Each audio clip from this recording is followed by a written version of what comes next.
Hey, long time no see. How you doing? I am back. I am here on YouTube. I am back on Instagram. I have been gone. The biggest break I've ever taken. I've taken long breaks when I was pregnant with my second and third daughters because I get super sick. I am not pregnant. It has just been an incredibly hard year, and if I'm being honest, didn't think I was gonna come back. I thought I was done. I had no motivation. I felt like I had nothing to share anymore, and I just wanted to be done. And that's where I thought I was gonna go, is just be done. But the past couple weeks, I've kind of had a little flame inside of me wanting to share again. And so I've just been reflecting a lot and feel like it's time.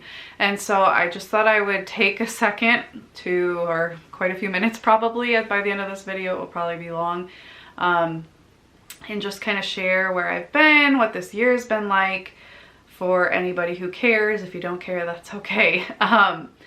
If you have followed me before, I'm sure you know what happened in January for my family. Lord almighty. It's like, I'm not gonna cry in this video. Hopefully I can get through it without crying, because I've been pretty okay lately. January 17th, 2023 was a Tuesday evening, about 6:30, got the worst phone call of my life, and I've had a couple of really bad phone calls before. So my dad he fell 15 feet onto concrete, putting a new roof on a shop in a small town, and from what we've gathered, he missed the ladder as he was getting down to come home, fell right onto concrete. Really sucks, because in the winter it would have been so much better if he had landed on snow, but he didn't. And he hit his head very significantly, broke most of his ribs. His collarbone's all deformed now, but that was discovered much later. Yeah, I'm sure I've shared more about this in other videos. I really can't remember, but it was very traumatic, because we didn't know what happened when my mom first called me. She just knew he was going to the emergency room. He didn't come home in time, at his normal time, and my husband was working late, so I packed my 3 daughters up as I'm hysterically crying because I know it's bad. And then my 8-year-old starts uncontrollably crying, and then my 5-year-old's wondering what's going on, and my 2-year-old starts crying because we're all crying. And then I pick up my mom, who's freaking out, and it was just awful. And we get to the hospital, and we're told basically he's probably gonna die. That's basically what the doctor was trying to dance around. He's either gonna be, just a human who's being kept alive by machines, or he's probably gonna die. That's what we thought and what we were basically told without them actually saying that. He was on the ventilator, intubated. I can't remember the timeline of it all. It felt like forever, but I think it was just a week or two before he woke up, and we were told he probably would have significant language problems, challenges, because he hit this side of his brain, or he hit this side of his head, but this part of his brain that controls speech was what actually hit his skull. And they were just amazed when he woke up and he could actually respond to a question by nodding or shaking his head. They thought that was remarkable. So anyway, I'm not going to get into all the details of it. I could talk forever. I could write a whole book about it. And I really don't want to relive it all right now, but he was in the hospital for about 4 months right before he was going to come home. And I mean, I hate just saying he was in the hospital for 4 months. It was the most agonizing 4 months that anybody could go through. We had to advocate for him to be fed a couple times. They wouldn't even tube feed him at one point. We had to advocate for them to put clothes on him. It was really, really hard. And I had to watch my dad yell at me and be super angry at me because he was hallucinating and I didn't know what he was talking about. And we'd see him get better one day and then take 10 steps back the next day. It was just incredibly hard. And just, I wasn't just trying to be there for him. I was really trying to be there for my mom, and support her, and still try to be a mom to my kids and be a good wife and all of the things. So it was very hard. And then right before he was supposed to come home, we were so excited. He was doing so well, so well. He was cracking jokes. He was, it blew everybody.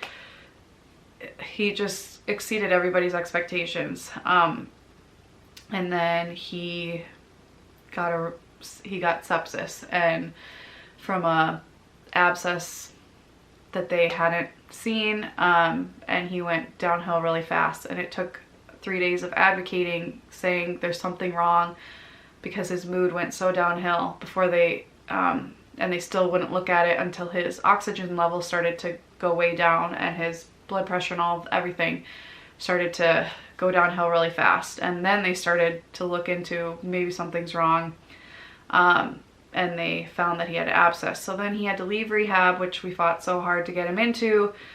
That was a nightmare with insurance and all the things I won't get into. But then he was back at the beginning, the ICU, and then into another hospital wing, and then we were afraid he wouldn't be able to get back into rehab because it was such a nightmare to get him in the first place.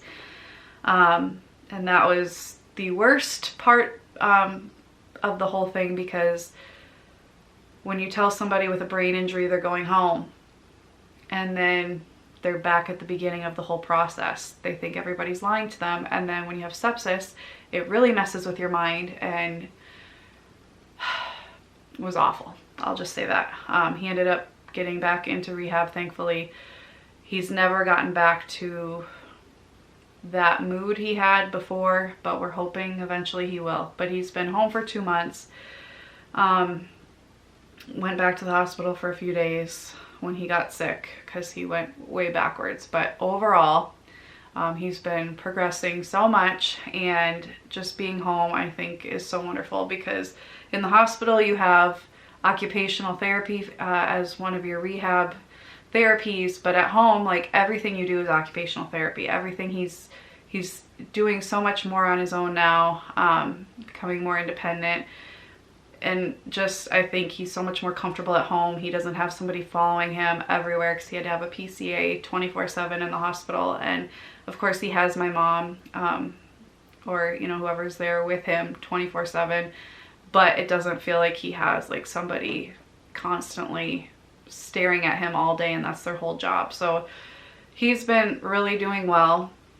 He has a long way to go, and we don't know if he'll ever drive again or if he'll ever work again. He really wants to do both of those things.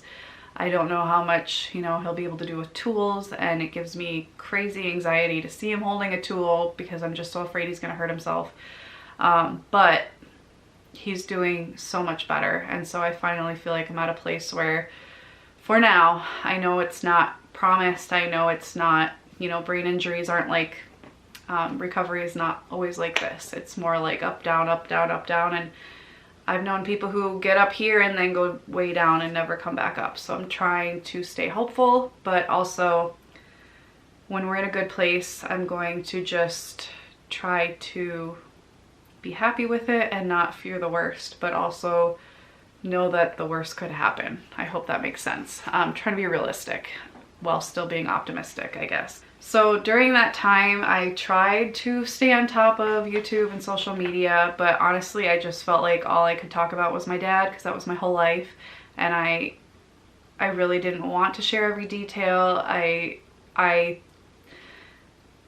wanted people praying for him, and since so many people knew what happened, I wanted to honor their worry by updating, but I think it's a really fine line between exploiting a situation, because I could have taken photos and gotten a bunch of clicks that people never would have clicked and really used his story, but I didn't want to do that because it's my dad, and this didn't happen so I can exploit it,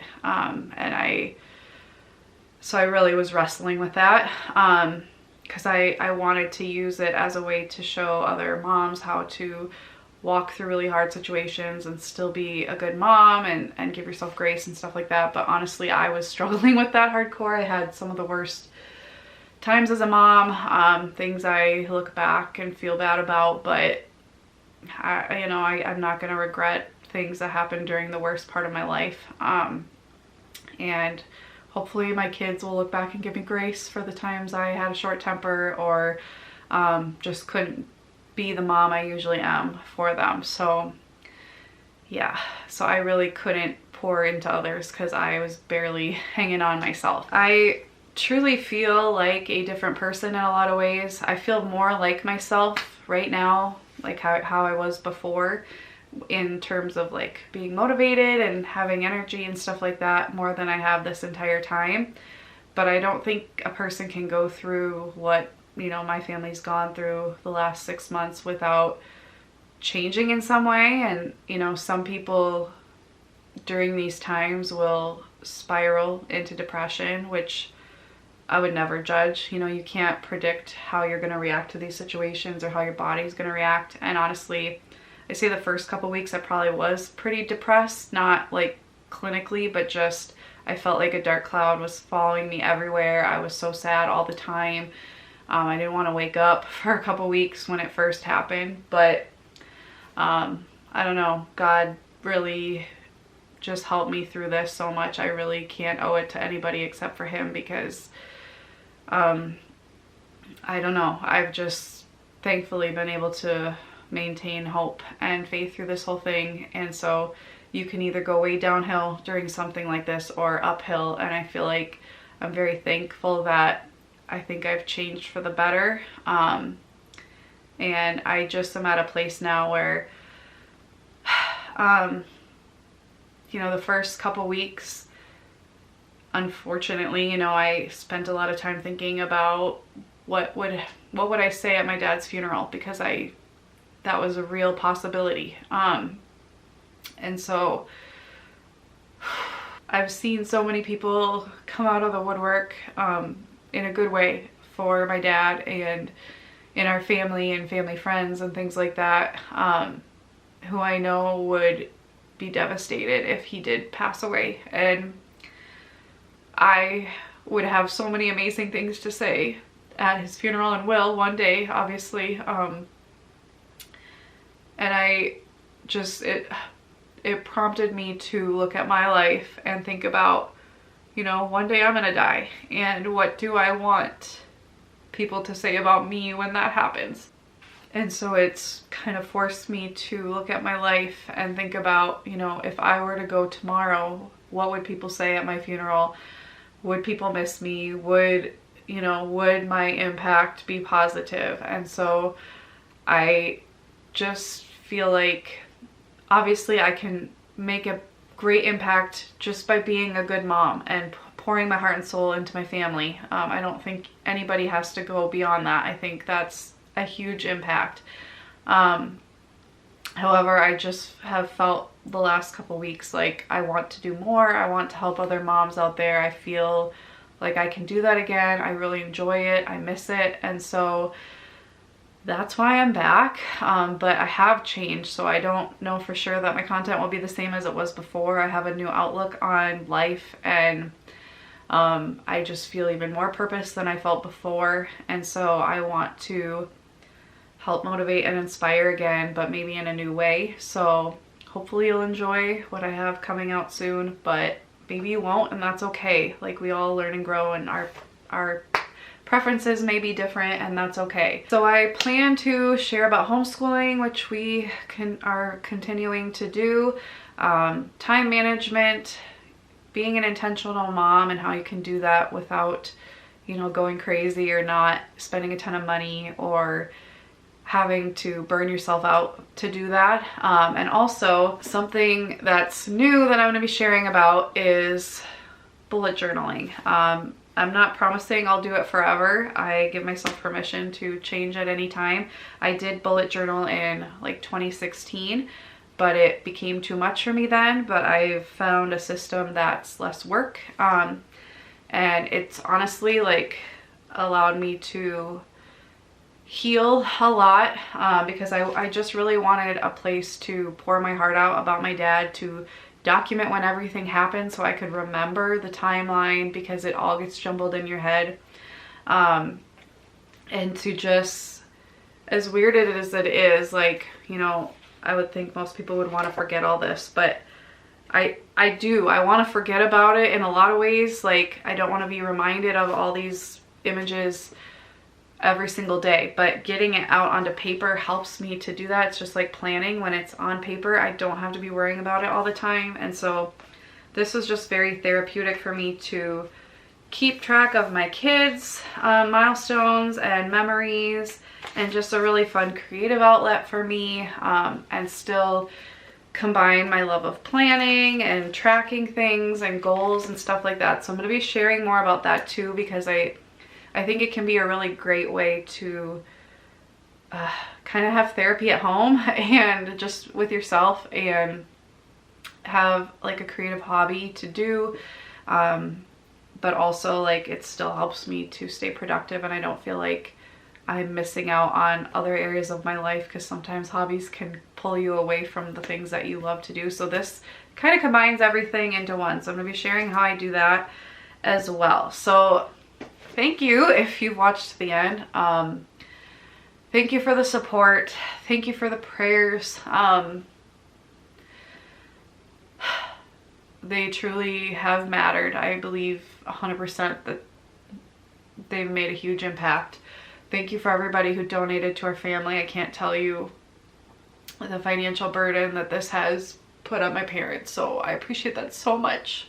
And thank you for sticking with me, and all the encouragement and support everybody's given me during this time, whether I was going to come back or not. I truly appreciate that. It's made me feel really good that what I've shared in the past has mattered, because it's easy for myself to be like, none of it matters anyway, nobody cares, why even post anything? But I've realized now it does matter, and touching one person's life is worth it to me. And so I just truly appreciate when you tell me that it does matter. You don't have to tell me that in the comments. I'm just saying I really appreciate every message I've gotten, just thanking me for the videos I've made in the past and the encouragement and stuff like that. So I thank you for that. And thank you for making it to the end of this crazy video. I don't know what I said, but hopefully it was good. And yeah, less crying, more happiness in future videos. Thank you for watching. Bye.